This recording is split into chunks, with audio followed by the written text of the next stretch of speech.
2024 season in the Always Sunday in Sayreville League. It's over. It's over. We got ourselves a champion. We got ourselves a champion in the Always Sunday Always Sunday Football League.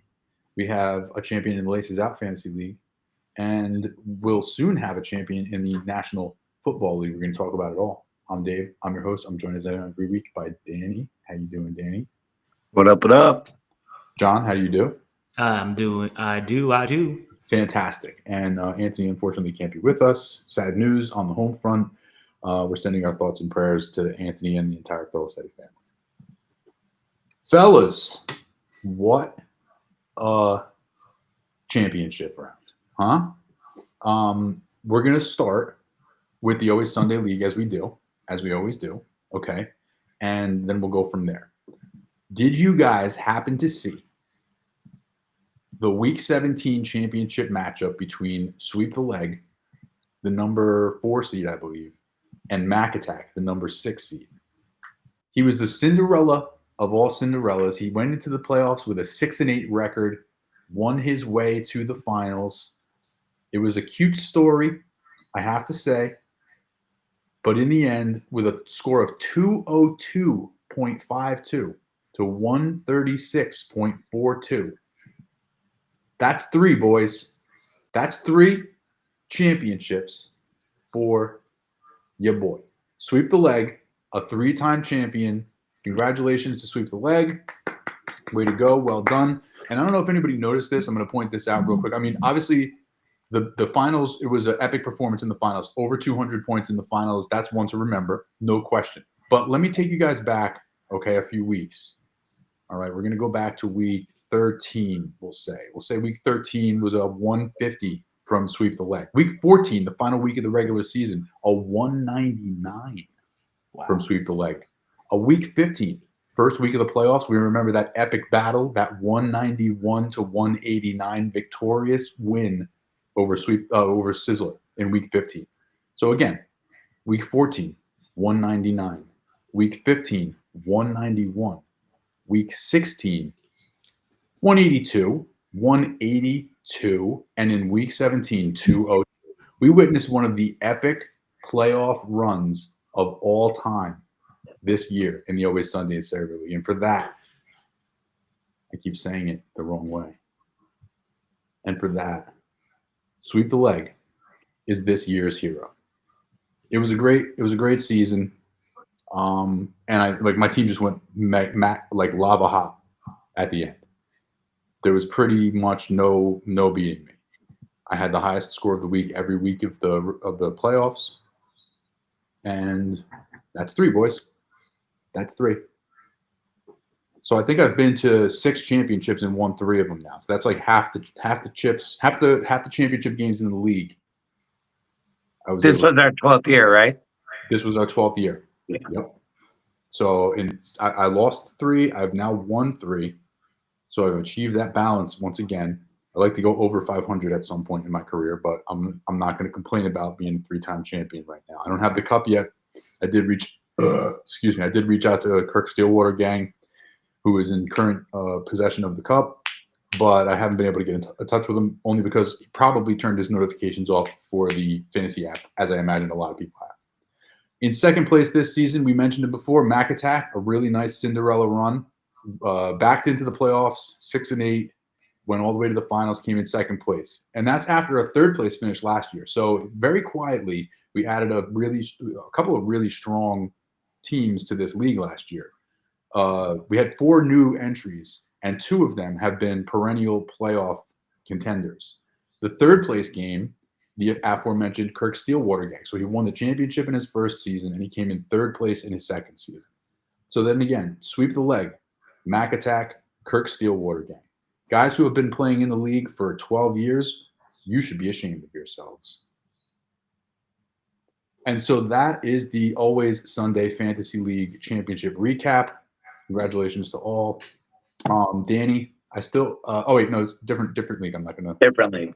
Yeah, okay. The only person I haven't fully paid out yet is our boy Danny.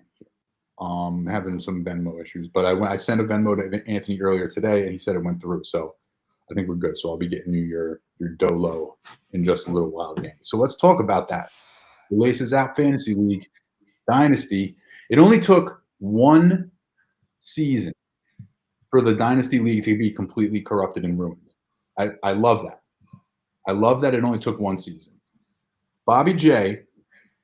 So for anybody who doesn't know the story, the last 3 weeks of the regular season in the Always Sunday Football League, Bobby J basically checked out. He was in last place, and he just stopped setting his lineup.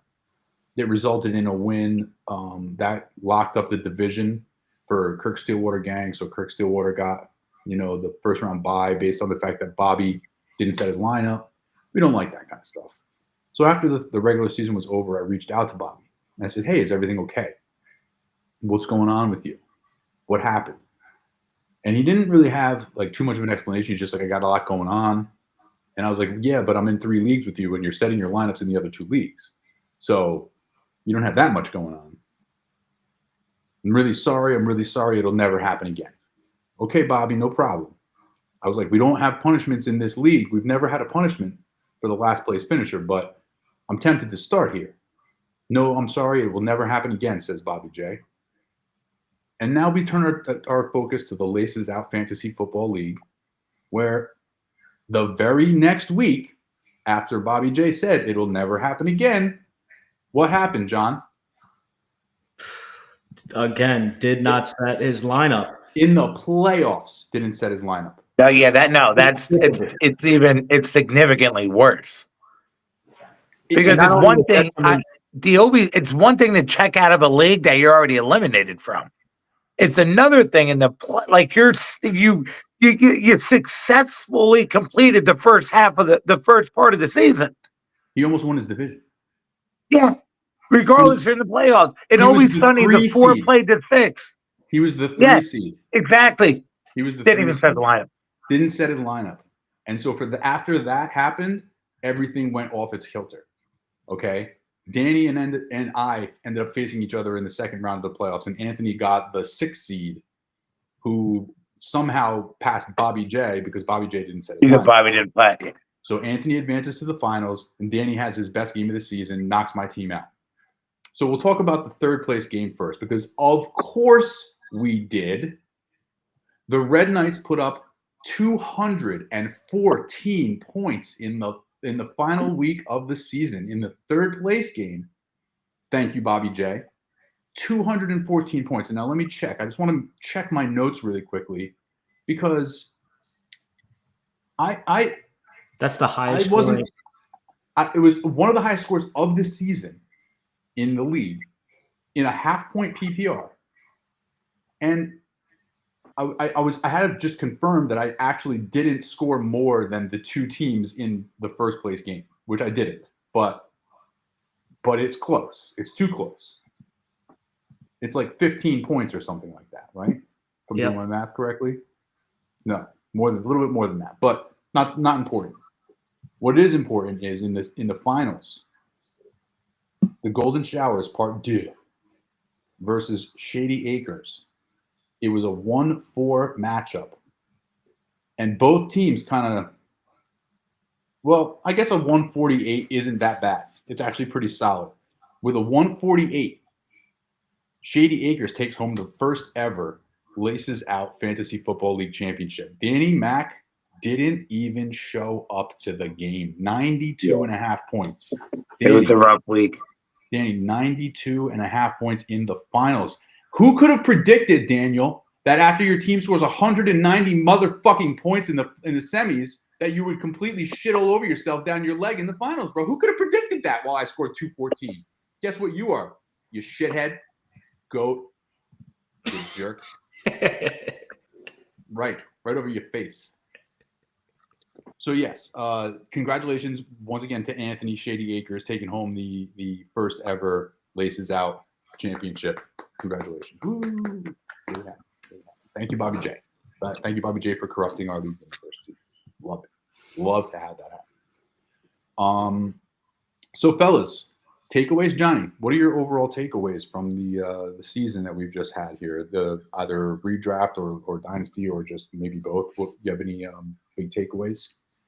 Yeah, I think my big takeaway from this year was number one, it was a lot of fun. The dynasty, definitely a completely different strategy of how you have to draft. Was definitely a very long process. I think it was a learning curve for everybody.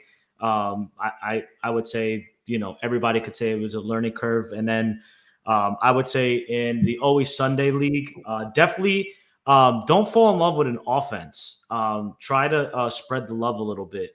Do not fall in love with an offense and try to draft like, these are my three offenses that I want to trade. So learning curve was a down season in most of my leagues. So learning curve and definitely, something I will grow from. But one of the things that I will always say is I will not quit. There you go. Good for you, John. You'll never not set your lineup, right? That's right. Danny, So you can ask for it. You got any takeaways, Danny, from the leagues this year? I like Dynasty. It's fun. It's fun to have an off season. You know what I mean? That's going to be the biggest. That's really the biggest difference, and we haven't gotten there yet. Mm-hmm. It's the fact that there is an off season. Yeah, There's not really a draft, but there is a draft, but it's only a few rounds. But leading up to the draft, and also with the shrinking of the rosters, because it's going to have to be you're going to have to plan. Who am I going to go? I'm taking 4, depending on Johnny's case. If you have like 19 picks, you're taking them, and you got to let guys go. Yeah. You know what I mean? Like it's going to be a lot. It's not. You know what I mean? It's on that. Go ahead. And I'm in another league as a dynasty, so I'm really glad I'm in Always Sunny now because it's really my only redraft league, and I'm glad I'm in one. But the dynasty is just you have the offseason, and you know what I mean. You don't have that one draft to gear up for, which is fun, but you have everything else. The trading draft pick. It's just there's a lot more to it. Deeper rosters. It's like totally different games. And during the offseason, the roster size alone.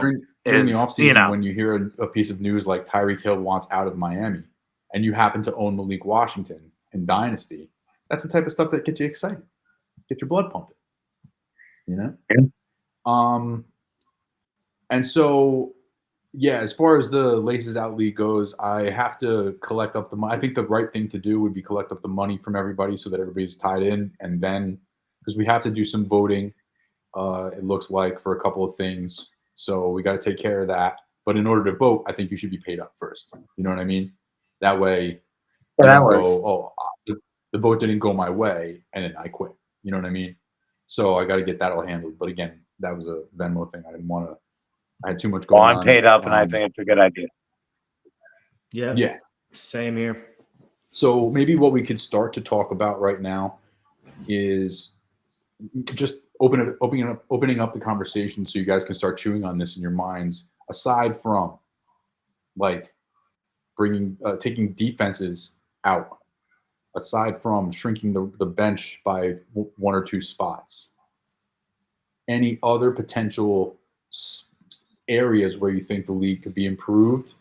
The commissioner's suggestion box is open, so just bear that in mind. And if you're in your off-season perusings of reading articles and whatever else, if you see something and it's like, oh, okay, this might this might be good for a dynasty league or whatever. Like an example is that dude bringing up the max points thing. That's a bad idea. That's a real bad idea, but it's at least an idea, and we're going to end up having to vote on that. I don't believe the vote will pass, but we're still going to have the vote just so that these guys can stop crying. But the fact is, we should be constantly looking for ways to make the league better. And so if there's anything that you guys come up with, please don't hesitate to let me know. Hey John, you don't happen to have any news for this episode? I mean, what news? I mean, we just had Black Friday that happened. And then Monday we had a bunch of people that got fired or whatever. But what I did want to talk about is what happened in the real NFL football. Obviously, playoffs are here. And the first thing I want to talk about is currently the last news that came out was Mike McCarthy was denied an interview with the Chicago Bears. Freaking disgrace, Jerry Jones, freaking narcissist over there, owner. But my question is, Obviously, offensive line was a huge issue. What's a coaching hire that you would like to see in Chicago for the development of Caleb Williams in order for Ben that Johnson. offense to get better? But you can't say Ben Johnson. But you can't say Ben Johnson. That kind of stole my thunder, didn't it? I'll give you a hint. It's Liam Cohen. Oh, a good one. Yeah, a good one. Probably the right answer. For me, it's like you either got to get, as Danny said, you got to get a Ben Johnson or like a Liam Cohen, who's the offensive coordinator. Yeah, Pete Carroll's interviewing there. Pete Carroll. When he left coaching, when he left coaching, he was the oldest coach in the NFL. If he comes back, he's going to be the even olderest coach in the NFL. He's in the front office for Seattle anyway, so he's in a comfy chair now. Well, yeah, but he's going to be interviewing for the Chicago job. Yeah, I don't think he would be the good fit in Chicago. I think they do need an offensive line, but I will say this: an offensive coach, an offensive-minded coach. I will say this: the general manager, especially in this draft, they need to protect Caleb Williams, or that kid's going to get absolutely killed. Yeah. And I do not think a guy like Mike McCarthy would be a good hire. Caleb Williams, especially these quarterbacks coming down, they need schemes that have motion, things of that sort, versus Mike McCarthy runs more of a traditional system, likes to, push the ball down the field, do its know where the ball's going. So I think a more younger offensive mind would be better in Chicago, but the general manager has his hands full in trying to address that offensive line with, because it was a disaster this year in Chicago. Yeah, they're gonna have to draft somebody. They're gonna probably have to bring in some free agents. They got some work to do. Vrabel is the non-young offensive coordinator name that I think is going to be mentioned in a lot of places. However, John, you probably saw this, that the Patriots got rid of Gerard Mayo after just one season, and now everybody is jumping out of their fucking windows to link Mike Vrabel to that job. I think I'd like to see that. Yeah, so that was the next thing I wanted to talk about was the New England Patriots job. I do think for the development of Drake May, they need to keep offensive coordinator Alex Van Pelt. I thought he did a great job in developing Drake May for the most part. He had a pretty good rookie season. But I think that if you put Mike Vrabel there, it's kind of like restarting the button again on having, this is a sophomore season. So I'm not sure adding another coach. I mean, I like Mike Vrabel. He's a proven winner. I just like having a guy that's familiar, especially the offensive coordinator, at least keep him on board if Vrabel does get hired. I'm just really more concerned about if Vrabel doesn't get the job. I mean, who the hell is going to take that job, Well, I mean, there's definitely guys who would be more than happy to take the job. You got your Lovie Smiths of the world. Maybe he's not the right name, but there's those guys or those retread guys. Like, but yeah, I do agree that they need to keep with the young. Try to keep with the young. But like, if you told me Vrabel was going in there, but either A, they were keeping Van Pelt, like John said, or B, they're bringing in a young offensive mind, then I'd be okay with that. But if it's not Vrabel, I'm not so sure that there's a guy who I would trust as a defensive coordinator to go into pretty much any team, really. I think that every team at this time is at least. Who's jumping out the window to get Aaron Glenn, bro? Who wants after Sunday night's game? I mean, I think he was already a hot commode. What else can you do? There's his interview right there. Minnesota didn't score a single touchdown. There's 3 guys left, I think, that are starters that didn't get hurt. I mean, look, there was a while where Eric Bieniemy, and Detroit's the hot spot. There was a while where Eric Bieniemy was the hot coach in the NFL. Yeah, fair. Coach, you know what I mean? So, fair. It cuts both ways. But like, he's been linked to the Jets job, which makes sense because I think he played for the Jets. Yeah. So I could see that happening. I could definitely see that. But for the most part, I think most teams are trying to skew to the offensive side. Yeah, I agree with that. Which I actually want to talk about another offensive a team that needs more of an offensive coach, and that is this past week Doug Peterson getting fired for the Jacksonville Jaguars, and rightfully so. Yes. That was a well-deserved fire. I think actually this year I was reading an article yesterday where he lost like every single, like I think it was like 8 or 9 games by like the last possession or something like that, like in the fourth quarter. Terrible clock management. I watch plenty of Jaguars games. My wife and my father-in-law are huge Jaguars fans, so he needed to go. But what I would be interested in seeing, obviously Ben Johnson's one out there, but I would like to see Liam Cohen get the job in Jacksonville and see what he could do with Trevor Lawrence and that team. He's been rumored to that job. I think he's the betting favorite to get that job right now. It went like he just out of the blue, all of a sudden it was like, bang, he's the favorite for that job. I guess maybe staying in state. I don't know what the link is for him and the Jaguars. What do you think about them keeping the GM though? I think that they did a pretty good job in getting talent. I mean, on the defensive side of the ball, they have talent. Offense, they have weapons. It's not like they don't have weapons. They signed the talent. They didn't know how to like utilize like the team. It's like the same thing with the Jets. I think Joe Douglas did a great job in getting talent in the board. Coaching was an issue, and I think that's the same thing what happened with Doug Peterson. So this is another job too that I think that the Jaguars had more of a defensive problem than an offensive problem. I think what happened with the Jaguars was they started off very slow, and then they were playing catch up in the third and fourth quarter, and the defense was just, after a while, like they just lost discipline. So I think also Aaron Glenn would be a good candidate in interviewing for that job, just to shore up that defensive side of the ball. There's a lot of talent on that defense. They have Tre'Davious Walker, a bunch of pass rushers. They also had a bunch of injuries. So I would like to also see Aaron Glenn interview for that job, and I wouldn't mind him getting that coaching job as well. Nice. That wouldn't be a bad fit. Yeah, I agree. What else you got, John? All right. Also getting fired this week. I mean, it's just like firing. Antonio Pierce getting fired by the Raiders. That was bound to happen. That was bound to happen. That was bound to happen. Terrible hire. But my thing is that like where do you 5-12 with a team that had the talent of about a 5 and they were like what 4-13. Yeah, but that's about how talented they were. I don't like.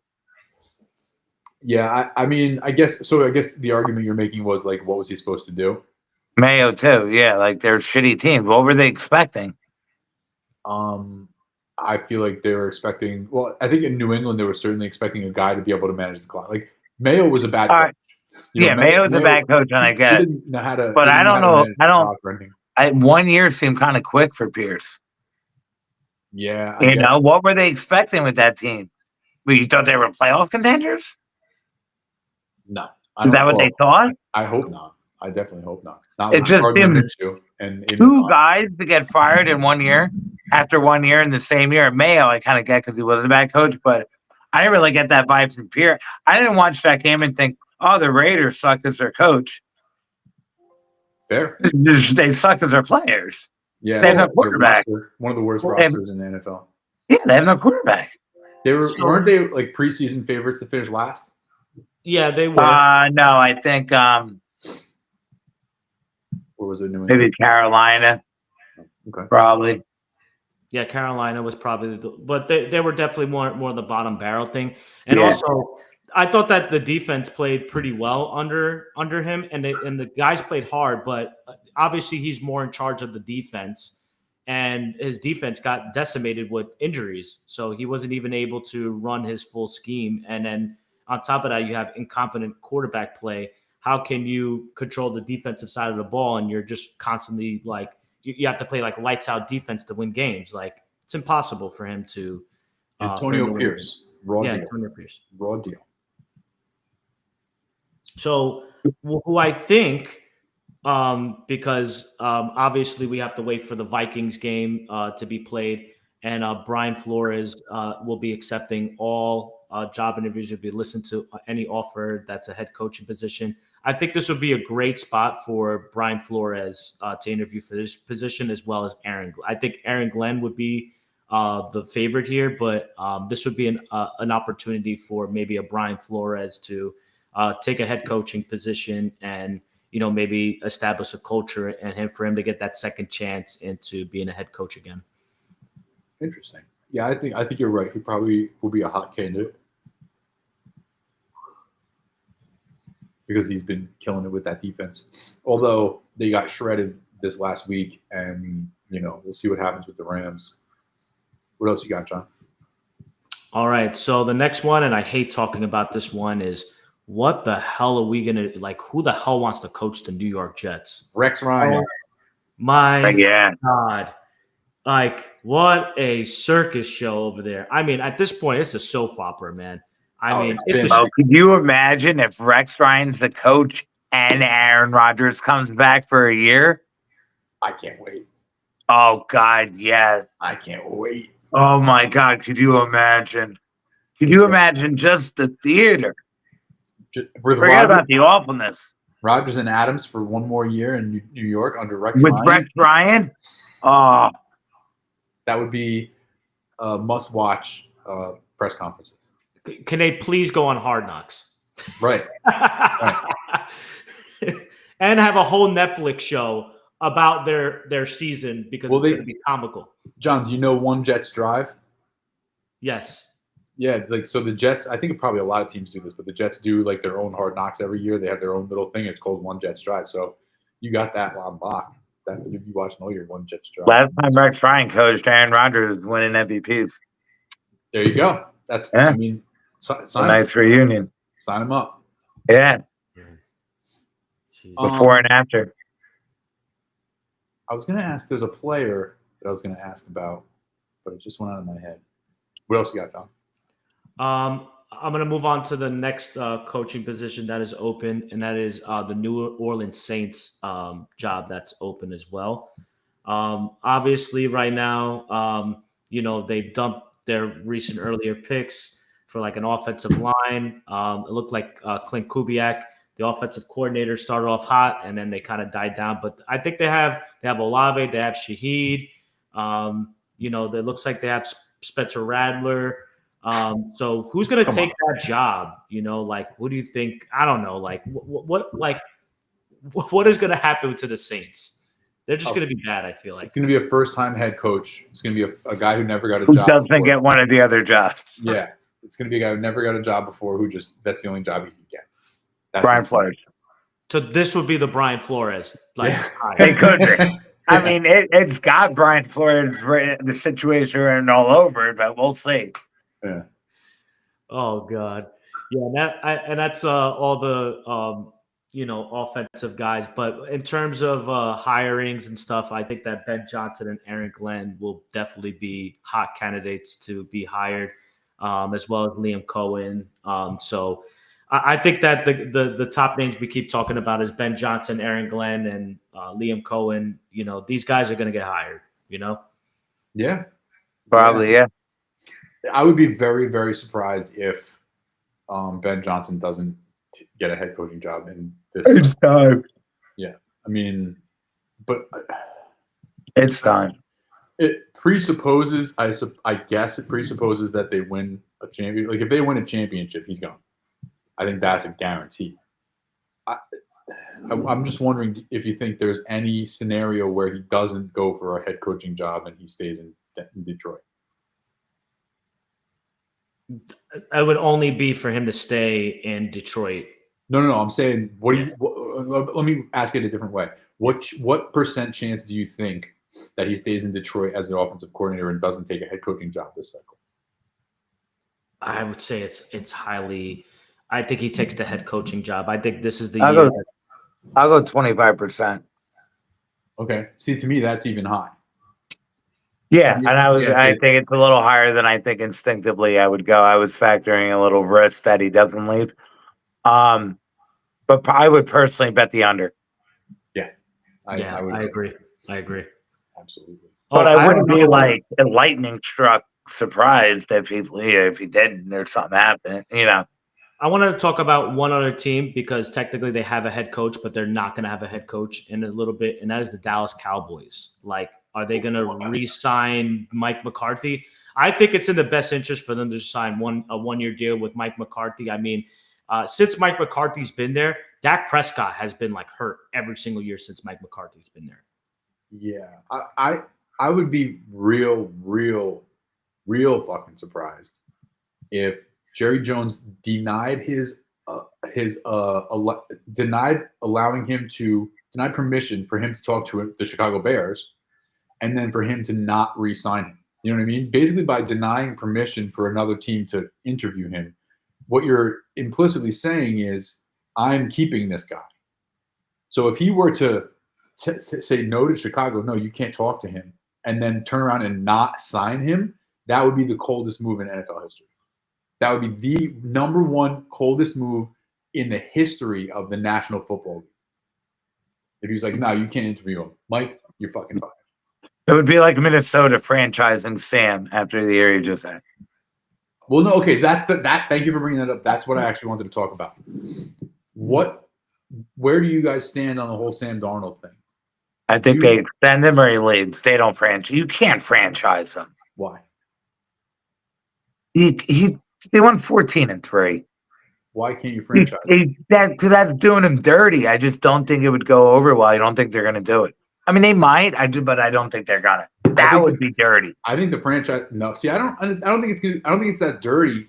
Based off of his entire career before this year, he's got one good year under his belt. It was a really good year. It was a really good year, but then Danny, just by your exact logic just a few minutes ago. Oh yeah, no, it was a very bad week 18. You said that Aaron Glenn got a job off that game. Sam Darnold got fucking. No, he could have got a job before that. That was a nice exclamation millions point. of dollars. He lost hundreds of millions of dollars that night. So to me, they can't extend him because of that game. Unless he comes out and he's lights out in the playoffs, they win at least a playoff game, if not more than one playoff game. If he comes off and he lays a stinker in the playoffs and they lose at the Rams, there's no fucking way you can extend this guy. I think if they beat the Rams, I think they extend him. If they beat the Rams, then you're back in extension territory. But what's McCarthy? I like McCarthy coming out of college, but what's the ceiling? Hold on. So that's where it gets interesting. This is where it gets interesting. JJ McCarthy, if he came out of this draft, he would be the number 1 overall pick. A lot of guys would, though. Yeah, JJ McCarthy is better than any quarterback. Any of the quarterbacks that went last year would be the number 1 pick. Yeah, except for me. Bad quarterback draft. Penix, you have an argument with, but the other 5 are definitely going. Penix would be the number 1 overall pick this year, dude. He probably would too. Every one of them would. It's next to. They're orders of magnitude better than the quarterbacks that are coming out this year. So yes, I agree that he's got a high ceiling, and he looked good in the preseason right before he got hurt. I mean, he didn't play very much at all, but he looked good. Yeah.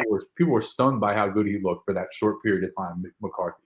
Now, I have him in one of my dynasty leagues. I hope he does well. I hope he does do well.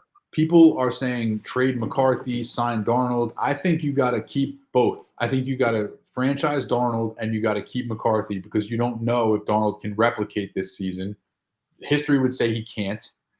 And then you can still go to McCarthy in the middle of next year when Darnold can't get out of his own way and he's seeing ghosts.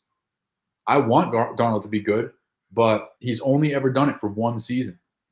And so to me, he's only never not been on. Yeah, that's true. He was bad in Carolina too. Yeah, although they were kind of a joke then. He got beat out. Baker was bad then too. Was bad there too. I think Sam and Baker were bad at the same time. Yep. Yeah, I think it would be smart for. I think Dave is right about this one. Is franchise Sam? It is going to be super pricey, but cheaper than an extension. Way cheaper than an extension. 2 years ago, they were both on Carolina. Combine their stats this year. Yeah. Stupid. Yeah. Wow. Both of them. Pro Bowlers. Yep. I mean, I don't know if Sam's going to make the Pro Bowl, but I'm sure Baker will. Baker didn't.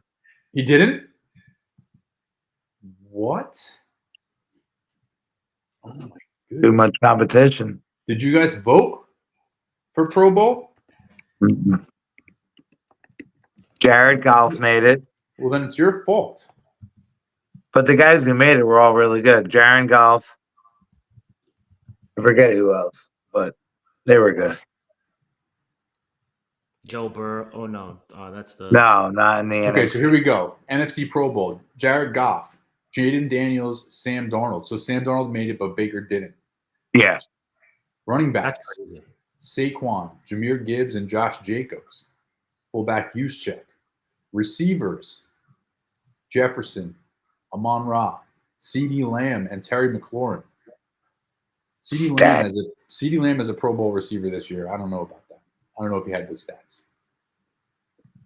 That was just a Dallas pick. That Tight was end. That was a Tight end, favorite. Kittle and McBride. We got tackles and guards and centers and defense. Let's see the AFC team. Brian Thomas Jr. not making it over Judy or even Zay Flowers is kind of ridiculous in my opinion. But Quarterbacks for the AFC: Josh Allen, Joe Burrow, Lamar Jackson. No argument here. Derrick no Henry, Mahomes. No Mahomes. Fairly. Yeah, yeah, he shouldn't have made it. It's just weird he's not there. Rightfully so. Derrick Henry, Joe Mixon, Jonathan Taylor at running back, Patrick Ricard at fullback. Jamar Chase, this is ridiculous. Jamar Chase, Jerry Jeudy, Nico Collins, Zay Flowers.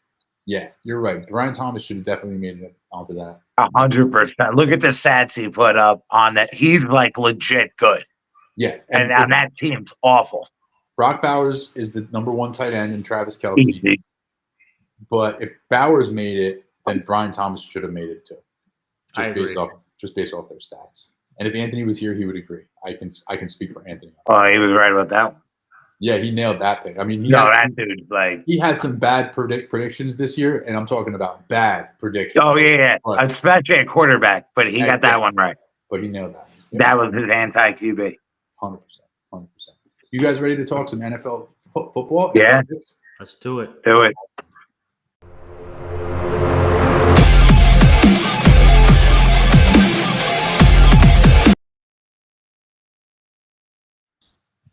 It's wild card weekend, ladies and gentlemen, boys and girls. Happy wild card weekend to all who celebrate. We're going to break down the games. We're going to talk a little bit about them, see if we can't put together some neat little parlay action. I'm Dave. I'm joined as I am every week by Danny. How you doing, Danny? What up? John, how do you do? How do you do? Okay, so unfortunately, we don't have Anthony here with us to give us our numbers for the season. I'm looking forward to hearing how we finished up. But in the meantime, we do have some wild card action to talk about. As is tradition, the first game of wild card weekend is 4:30 on Saturday, and it features the Houston Texans. It's the Houston Texans at home hosting the Los Angeles Chargers. The Chargers are favored by 2.5 points with a 42.5 point over-under. This game, to me, is kind of blah. You know, it's two teams that I don't see doing very much in the playoffs. As far as one of them is going to win this game, obviously, but then lose in the very next week. So, for me, not super duper excited about this game. John, what's your team? I agree with that. I do think that the Chargers do win this game. I think that coaching matters. Yeah. And I think that the Chargers have a better roster than Houston. And the inconsistencies in offense. I mean, one offense that I was just that has underperformed this year is the Houston Texans offense. I mean, we had very high hopes that they would be a top 3 offense, one of the best offenses in the league, and they have underperformed this year. Yeah. If you had Nico and Joe Mixon, you were happy. If you had anybody else, you were very sad. Very sad. So, John, you got Chargers. Are you laying the points? Yeah, I'll do the Chargers with the points. And then for this game, give me the under. Okay. Under 42.5. I don't think a lot of points are going to be scored. It's going to be a defensive game. What about you, Danny? I'll go Chargers and over just because it's kind of low. But yeah, I mean, both the AFC games blow. It is what it is. The Saturday games, yeah, it's going to be. Well, just the NFC games are good, but there's only 2 games on Saturday, and they're both AFC. Well, yeah, but I mean Sunday too included. So all 3 AFC games you don't like? Oh no, Yeah, no, they're all pretty bad Yeah. I guess I kind of agree with you. compared to the NFC games. Well, yeah. I'll take the Chargers and lay the 2.5 as well. And I will go under 42.5. It's a low number, but I feel like these are two teams that are just going to be like struggling to put points up because the Chargers don't want to put points up. They just want to control the ball, and the Texans won't be able to put points up. Ravens, Steelers, Saturday night. Ravens, Steelers. The Ravens are at home, 9.5-point favorites in a playoff game. 43.5-point over under. Danny, what's your feel on this game? Ravens under. John? I'm going to go Ravens over. The Steelers of the last 3 weeks, that defense has been bad. I mean, they have been super inconsistent. This defense was the strength of this team earlier in the season. And then over the last, I believe, 3 games, the defense has kind of been super inconsistent. And obviously the offense has been inconsistent. And then, Russell Wilson's been limited. So I think the Ravens put it on. And the Steelers are not going to do anything about it. And then this will be, I think, the 7th or 8th year in a row where Mike Tomlin cannot win a playoff game. It's crazy. Yeah, they perpetually make it to the playoffs and then lose in the first round. They can't get over the hump. They need to get a quarterback. If you can give him a quarterback and maybe one or two more offensive players, they might be able to make some noise. But just like everything, if you don't have a quarterback, you're fucked. You're completely fucked. But a testament to Mike Tomlin. John, you said it. Coaching matters, and he gets him there every year. So I mean that's worth something. I will also lay the 9.5 with the Ravens, and I'll take the under. Another under there. I expect 2 lower scoring games on Saturday. 2 games where you're like, why did I watch that? Like for example, the big super duper Sunday night Vikings Lions showdown that was supposed to be such a great game. I was like, why the fuck? Why did I watch that game? Why did I watch? Well, the first game is only a 2.5-point spread, and it's still I'm supposed to be close. Well, yeah, but it's 2 teams nobody wants to watch. Yeah, exactly. Yeah, it's the Ravens are fun. I just think they're gonna crush. Oh yeah. John made a good point there. The Pittsburgh's defense has been a problem lately, and the thing he didn't say is that the offense has been bad too, and the other way. Well, yeah, but the Steelers' offense has been very bad lately too. So yeah, their defense has been bad, and their offense has been bad. The Ravens and they're playing Baltimore on the road. Yeah, you don't want. Yeah, not a good formula. Also, I just want to point out one thing. Arthur Smith has over the last couple of weeks has had terrible adjustments with pass protection. So just want to give you FYI. Bad. Right there. Next Jets head coach. Yes. Oh no. Has to be. They asked 100%. Lock it here first. Here first. Next week, give me my flowers. Yes. Oh, I can't wait till you. Oh, that's gonna be awesome. Dave, your boy. I will just own the Jets until they fire Arthur Smith. They're interviewing him? Yes. If they hire Arthur Smith, I will disown the Jets until they fire him. Oh my God, all John. right, mark it here. You heard it live. Okay. If the Jets hire Arthur Smith, I disown the Jets. Starting quarterback next year, Justin Fields. Fuck yeah. Oh, give me it. Yeah, I read that. Now, John, do you think he calls the plays, or do you think he brings in another offensive coordinator? No, maybe a co-offensive. It'll be like Andy Reid and what's his name back in the day? Bieniemy, yeah. Yeah. God, it would just be awful. I'm rooting for it now. I'm rooting for it. I'd be miserable. Yeah. Well, you know what, John? If you stayed with them through the Adam Gase hiring, then you deserve everything you get. You deserve every bad thing you get from that organization, because if you stayed with them through Gase, then you'll stay with them through anything. If you ate the Adam Gase shit, you'll eat any shit. Sunday, do you know in real life Adam Gase is his godfather? My godfather. No, Arthur Smith. Oh, No, I just made that up, but probably. I wouldn't be mean- surprised. Wouldn't be surprised. 1 o'clock on Sunday. Buffalo Bills at home hosting the Denver Broncos. Broncos had a nice little season. Good young rookie quarterback. 8.5-point favorites are the Bills with a 46.5-point over under. John. I think the Broncos play this a little bit closer. I'll take the Broncos with the points. I think Sean Payton is a good coach. The Broncos have a smash mouth defense. I mean, they're gonna give Josh Allen. They're gonna throw the kitchen sink at Josh Allen. I think this game's a little closer. I do think Buffalo's gonna win, but give me Denver with the points, and I'm gonna go with the over this game. Danny. No, I agree with all of that.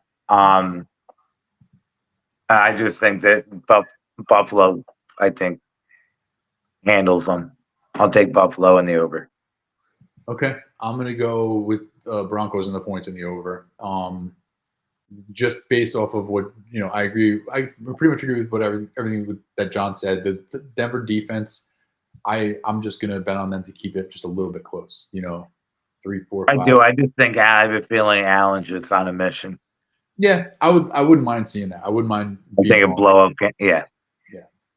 I'm not gonna lie. I would not be surprised if this is the upset. Oh, Like, if this okay. is an upset. I would not be surprised. I don't know. Vegas would be surprised. I'll say that. Yeah. 4:30. This should be a good game. Now we're getting into the good ones. Packers, Eagles. The Eagles are at home.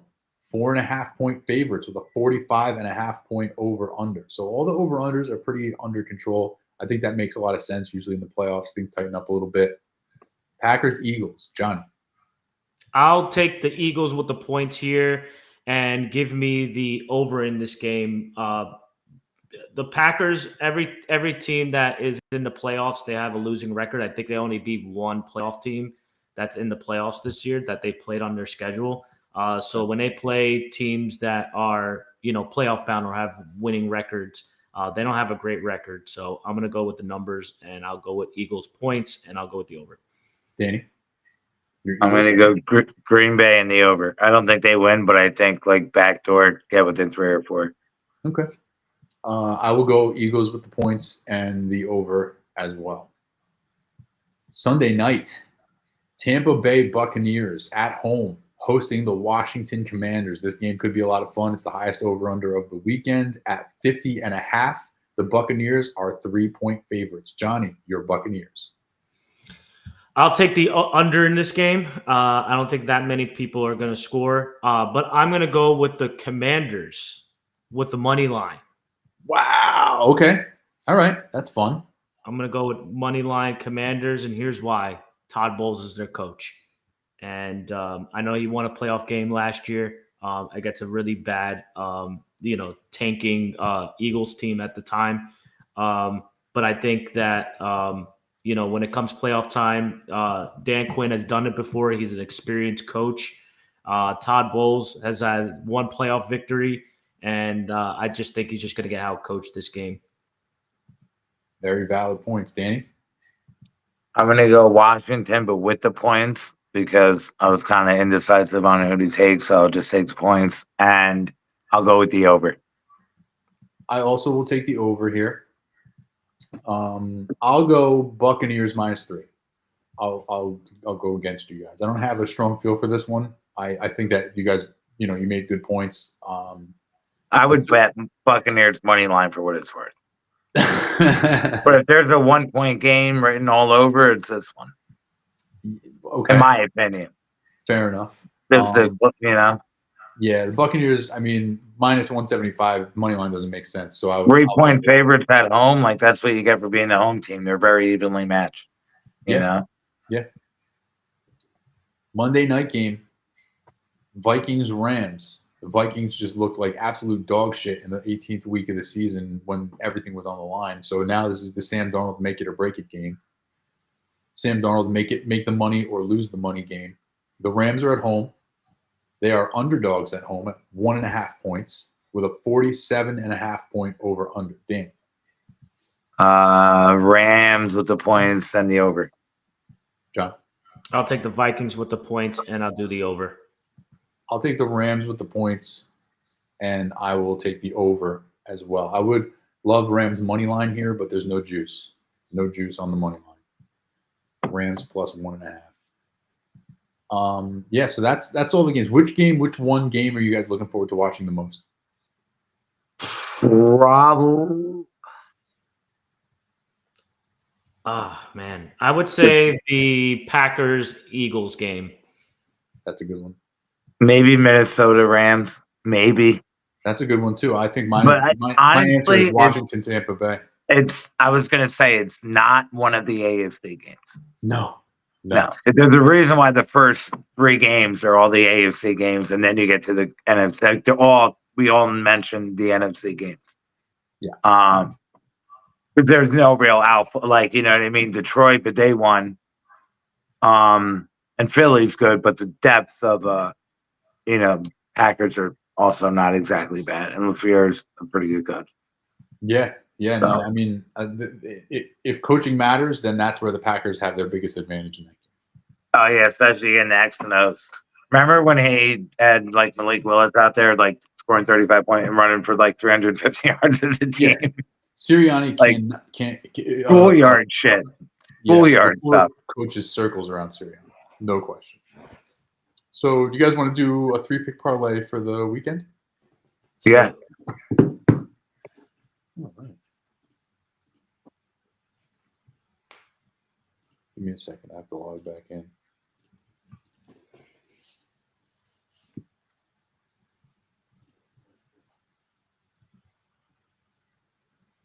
Okay. Does anybody have anything? Yeah. Rams with the points. Washington with the points. Baltimore with the points. That is a plus 590. Oh. Johnny? I will do Ravens points. I will do Philly the points. Okay. And I will do the over in the Vikings-Rams game. That is a plus 615. And mine will be Chargers minus 2.5. It'll be, let's do Bucks minus 3 and over in that game. Over 50.5. That's a plus 548.